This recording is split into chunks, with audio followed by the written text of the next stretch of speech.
BJP বারবার করে এটা নিয়ে আপনি যেটা আগের দিনও বলছেন সস্তার রাজনীতি করছে। বিজেপি সম্পূর্ণভাবে পেট্রোল ডিজেল নিয়ে মানুষের চোখে ধুলো দেওয়ার সস্তা রাজনীতি করছে। তার কারণ হচ্ছে আসলে দরকার মূল দামটা কমানো, মূল দামটা কমাতে হবে এবং পেট্রোল ডিজেলের উপর কর কাঠামো যেটা আছে, যেটায় সেন্ট্রাল গভর্নমেন্ট বেশি রাজস্বটা নিয়ে যায়, রাজ্য সরকার কম পায়, এটার রিস্ট্রাকচারিং দরকার, পুনর্বিন্যাস দরকার। আমরা সেটা বলেছি।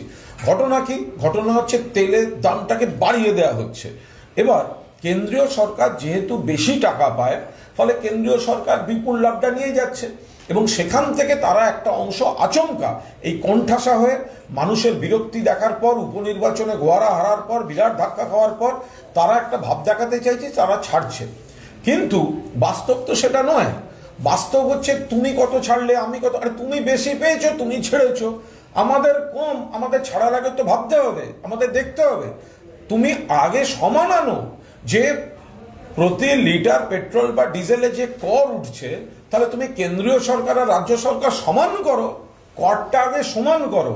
তারপর তুমি 1% ছাড়লে তুমি বলো তুমি 1% ছাড়ো, তুমি 5% ছাড়লে বলো তুমি 5% ছাড়ো। তুমি নিচ্ছ বেশি, ছাড়ছো কম, চাপ দিচ্ছ রাজ্যকে, কি করে হবে? বিজেপি শাসিত বা বিজেপির বন্ধু যেসব সরকার তারা ছাড় দিয়েছে, তাদের না কোনো বকেয়া নেই কেন্দ্রের কাছে, তারা তো ভরিয়ে দিচ্ছে, কখনো বাড়তি দিচ্ছে। এই ক্ষেত্রেও যে ঘাটতি হবে সেটা অন্য খাত থেকে কেন্দ্রীয় সরকার পূরণ করে দেবে। তো সেই জায়গায় দাঁড়িয়ে বাংলার সরকার বা কোনো কোনো ক্ষেত্রে কোনো অবিজেপি সরকার, তারা তো কেন্দ্রের এই সহযোগিতাটা পাবে না। ফলে পশ্চিমবঙ্গ সরকার গোটাটা খতিয়ে দেখছেন, তারা কি বক্তব্য নিশ্চিতভাবে সময় মতো জানাবেন। কিন্তু আমাদের খুব স্পষ্ট কথা, এক, এটা না একটা সস্তা রাজনৈতিক তরজা হতে পারে না। এটা মানুষের সমস্যা নিয়ে বিজেপি যেন খেলা না করে, জনবিরোধী নীতিটাকে এমনভাবে বদলাক যাতে পেট্রোল ডিজেলের মূল দামটা কমে। রান্নার গ্যাস নিয়ে কথা হচ্ছে না কেন? রান্নার গ্যাসের মূল দামটা কমে। পেট্রোল ডিজেল রান্নার গ্যাসের মূল দামটা আপনারা আগে কমান, তারপর পেট্রোল এবং ডিজেলের যে কর বিন্যাস আছে সেটাকে পরিবর্তন করুন, কেন্দ্র আর রাজ্যের সমান কর আনুন। ফলে তখন ছাড়াছাড়িটা সমানভাবে হবে। আপনি বেশি নেবেন, সামান্য ছেড়ে বলবেন তোমরা ছাড়ো, কেন? তুমি তো বেশি নিয়েছো, তুমি ছাড়ো।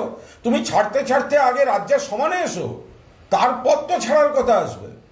এটা আমাদের দলীয় অবস্থান। কিন্তু রাজ্য সরকার কি করবেন সেটা নিশ্চিতভাবে রাজ্য সরকার যথাসময়ে জানাবেন। বিজেপি সম্পূর্ণভাবে এটা মানুষের চোখে ধুলো দেওয়ার চেষ্টা করছে এবং একটা বিভ্রান্তি ছড়াবার চেষ্টা করছে। মানুষ বোঝেন, লাগাম ছাড়া লাগাম ছাড়া লাগাম ছাড়া দামটা বাড়িয়ে দিয়েছে, দিয়ে সামান্য একটু কর যেটা নিজেরা বাড়তি নিত সেখান থেকে ছাড়ছে।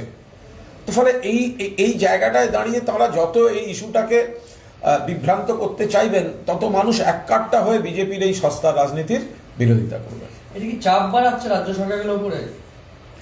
বিজেপির হাতে অন্য কিছু নেই, ফলে নিজেদের মুখ রক্ষা, অর্থাৎ এই যে দামটা বেড়ে যাচ্ছিল সাধারণ মানুষের জীবন দুর্বিষহ, সেইটা দায় এড়িয়ে অন্যদের ঘাড়ে একটা দায় চাপাবার, চাপ বাড়াবার, নিজেদের মুখ রক্ষার একটা চেষ্টা করছেন। কিন্তু কথা ওই একটাই, প্রথম কথা, এতটা তোমরা বাড়তে দিলে কেন? দুই, পেট্রোল ডিজেলের কর কাঠামোটা এক নয় কেন? কেন কেন্দ্রীয় সরকার বেশি নেয়, রাজ্য সরকার কম? আগে তোমরা সমান করো, তারপর বলবে ছাড়ার কথা। তুমি বেশি নাও, তুমি ছাড়ো। তুমি যে অংশটা বেশি নাও তুমি সেইটা ছেড়ে রাজ্যের সমান করো, তারপর বলো রাজ্যকে তুমি ছাড়তে। আগে কেন্দ্রীয় সরকার যতটা রাজ্যের থেকে বেশি নেয় সেটা কেন্দ্রীয় সরকার ছাড়ুক, কেন্দ্রীয় সরকার আরো ছাড়ুক। কেন্দ্রীয় সরকার আগে কর কাঠামোটায় ভারসাম্য আনুক, আগে রাজ্যের সমান করুক, তারপর রাজ্যকে ছাড়তে বলবে। নিজেরা বেশি নিয়ে কি করে রাজ্য সরকারকে ছাড়তে বলছে? ফলে এটা আমাদের তরফ থেকে পরিষ্কার বক্তব্য, এক, নীতিটা, দাম নির্ধারণের নীতিটা বদল করতে হবে যাতে মূল দামটা কমে যায়। দুই, কর কাঠামোটাকে সমান করতে হবে। কেন্দ্রীয় সরকার যদি বেশি নেয় তাকে বেশি অংশটা ছেড়ে দিক, কেন্দ্র রাজ্য সমান নিক। তো এর উপর দাঁড়িয়ে বিজেপি যদি মুখ রক্ষার কিছু রাজনীতি করতে চায়, তো মানুষ তো ধরতে পারবে না জিনিসটা। বলছে অর্থনীতি নাকি ঘুরে দাঁড়াচ্ছে। সেটা তো মানুষের জীবনধারা দিয়ে বুঝতে হবে। যদি জাতীয় দেখা যায় এবং রাজ্য দেখা যায়, এখনো পর্যন্ত মাথাপিছু আয়, সারা দেশে মাথাপিছু আয়ের প্রশ্নে যে জাতীয় গড়, তার থেকে পশ্চিমবঙ্গ বেশি এই লকডাউন এবং করোনার বিপদের পরেও। 2, কর্মসংস্থান এই প্রশ্নে বেকারত্ব কমার যে গ্রাফ, অর্থাৎ বেকারত্ব কমার যে গ্রাফ, তাতে কেন্দ্রের রিপোর্টেই পশ্চিমবঙ্গ এগিয়ে। ফলে মানুষের কাছে কিছু অর্থ পৌঁছে দেওয়া, কর্মসংস্থান সৃষ্টি করা, সারা পৃথিবীতে বিপদ, সারা দেশকে ডোবাচ্ছে কেন্দ্রের সরকার, কিন্তু তার মধ্যে দাঁড়িয়েও পশ্চিমবঙ্গ সরকার বিকল্প নীতিতে চলছে বলেই তো একের পর এক স্কিমে সারা দেশের মধ্যে পশ্চিমবঙ্গ 1 নম্বর পুরস্কার পাচ্ছে, 2 নম্বরের মধ্যে থাকছে। এবং তারা এগোচ্ছে বলেই জাতীয় গড় আয়ের তালিকায় পশ্চিমবঙ্গ এগিয়ে রয়েছে, এবং এগোচ্ছে বলেই পশ্চিমবঙ্গের ক্ষেত্রে কর্মসংস্থান বেশি সৃষ্টি হচ্ছে। ফলে বেঙ্গল মডেলটা যে সারা দেশের মধ্যে মানুষকে রিলিফ দেওয়ার ক্ষেত্রে কার্যকরী ভূমিকা নিচ্ছে, সেটা সকলে দেখতে পাচ্ছেন। এখন সারা দেশের মানুষ বুঝতেই পাচ্ছেন কেন্দ্রের এই সরকারের হাতে কতখানি অর্থনীতিটা বিপন্ন। এরা বলে ভারত মাতা কি জয়। আরে ভারত মাতার সন্তান যদি আপনি হন, আরে আমরাও সন্তান। আপনি বলছেন ভারত মাতা কি জয়, আর মায়ের শরীর থেকে গয়নাগুলো খুলে এনে বাজারে বেচে দিচ্ছেন, এটার নাম কি অর্থনীতির ঘুরে দাঁড় করানো? বলছেন ভারত মাতা কি জয়, রাষ্ট্রায়ত্ত সম্পদ বেচে দিচ্ছেন, বলছেন ভারত মাতা কি জয়, এয়ার ইন্ডিয়াটাকে বেচে দিলেন। তো আপনি বলছেন ভারত মাতা কি জয়, আর মায়ের শরীর থেকে গয়নাগুলো খুলে নিয়ে বাজারে বেচে টাকা তুলছেন, আর মানুষকে বলছেন অর্থনীতি ঘুরে দাঁড়াচ্ছে। এটা তো একটা ফাঁপা আওয়াজ হচ্ছে আপনাদের। আসল মানুষকে সঙ্গে নিয়ে বিকল্প নীতিতে অর্থনীতিটাকে সামাল দিচ্ছে পশ্চিমবঙ্গ সরকার। সময় আছে, পশ্চিমবঙ্গ সরকারের মতামত নিয়ে, মডেল মেনে নিয়ে বেঙ্গল মডেলে দেশকে পরিচালনা করলে নিশ্চিতভাবেই দেশ এই চূড়ান্ত যে একটা অরাজক অর্থনীতি চলছে তার থেকে খানিকটা বেরিয়ে আসবে। একটু অন্য প্রশ্ন, ত্রিপুরায় আপনাদের প্রার্থী যে ভজা করা হচ্ছে, এফআইআর করা হচ্ছে, কালকে এক প্রার্থীর বাবাকে তুলে নিয়ে যাওয়া হয়েছে, বলেছেন যে মনোনয়ন করতে হবে, উইথড্র করলে। আজকে হয়েছে, আজকে ভিডিও নিয়ে এটাকে পুলিশের দিয়ে ধরানো হয়েছে।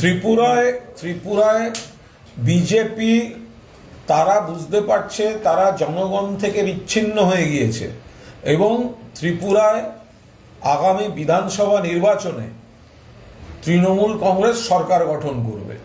এখন সামনে চলে এসছে পুরসভা নির্বাচন। সবাই বলেছিল তৃণমূলকে নাকি দেখা যাচ্ছে না, অভিষেকের সভা করতে দিচ্ছিল না ভয়ের চোটে। পুলিশ এসে বললো 10,000 লোক হবে, এই ভেন্যুতে সভা করা যাবে না। আরে যাদের দেখা যাচ্ছিল না বলছে 10,000 লোক হবে। 51 প্রার্থী দিয়েছিলাম আমরা আগরতলা পুরসভায়, তেলিয়ামুড়া থেকে আমবাসা, বিভিন্ন প্রান্তে আমরা পুরসভায় প্রার্থী দিয়েছি। বিজেপি হামলা মামলা তাণ্ডব চালিয়ে যাচ্ছে, আবার হামলা করেছে। কদিন আগে একজন প্রার্থীর সন্তানদের মেরেছে, বাড়ি বাড়ি ঢুকে হামলা করছে।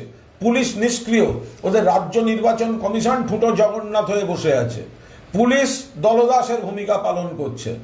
ফলে সেই জায়গায় দাঁড়িয়ে বিজেপি বুঝতে পারছে যদি অবাধ ভোট হয় তাহলে বিজেপির প্রার্থীদের পরাজয় নিশ্চিত।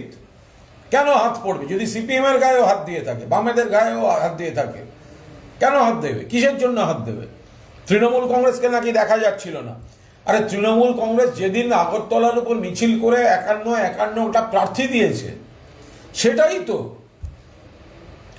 তো বিজেপির নৈতিক পরাজয় সেদিন হয়ে গেছে এবং তৃণমূলের জয় হয়ে গেছে। আগরতলার মতো শহরে 51 প্রার্থী দিয়েছে, তুমি কেন মারবে আমাদের প্রার্থীদের? কেন বাড়ি বাড়ি গিয়ে হামলা করবে? তোমরা তো ওখানে রুলিং পার্টি।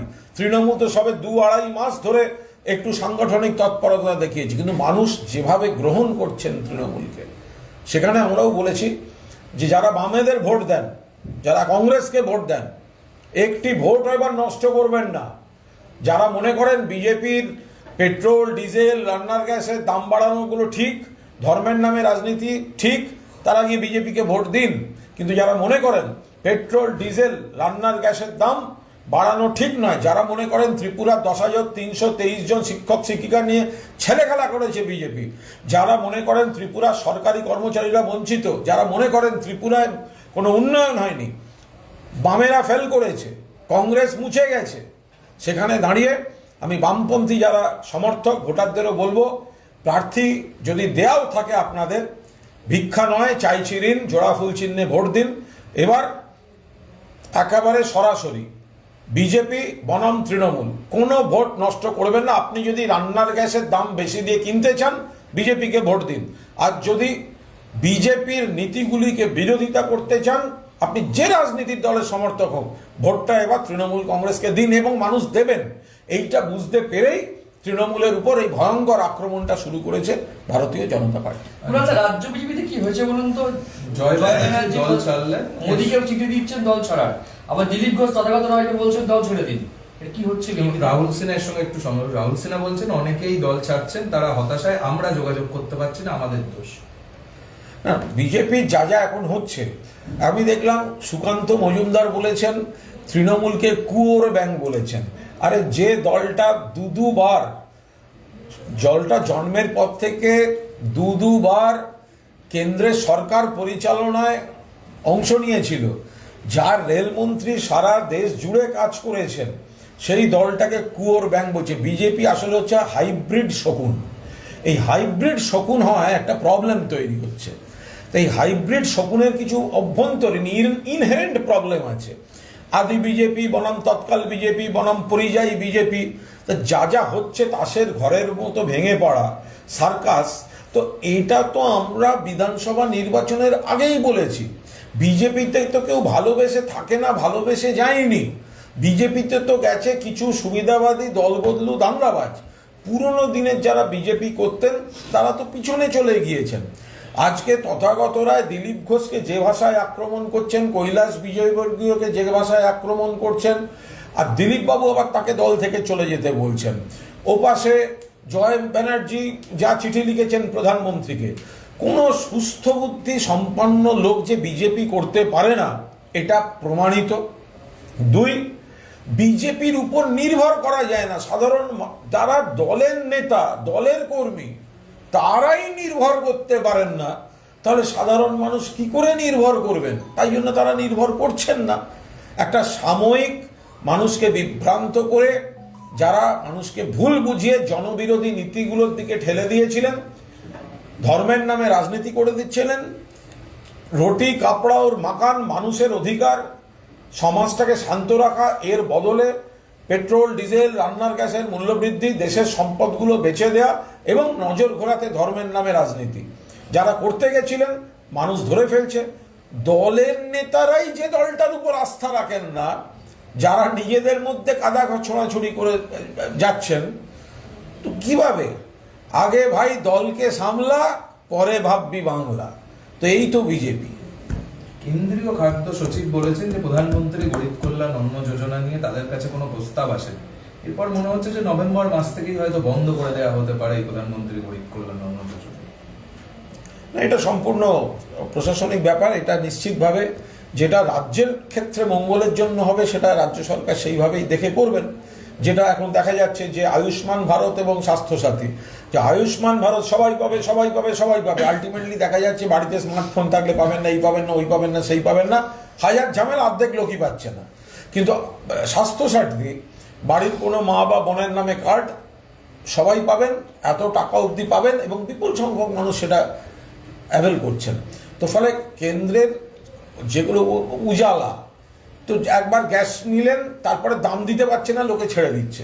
ফলে কেন্দ্রের প্রকল্পগুলো অধিকাংশ হচ্ছে তার সঙ্গে বাস্তবের কোনো সম্পর্ক নেই। আর রাজ্য সরকার যেগুলি করছেন সেগুলো বাস্তবমুখী এবং মানুষের কল্যাণে।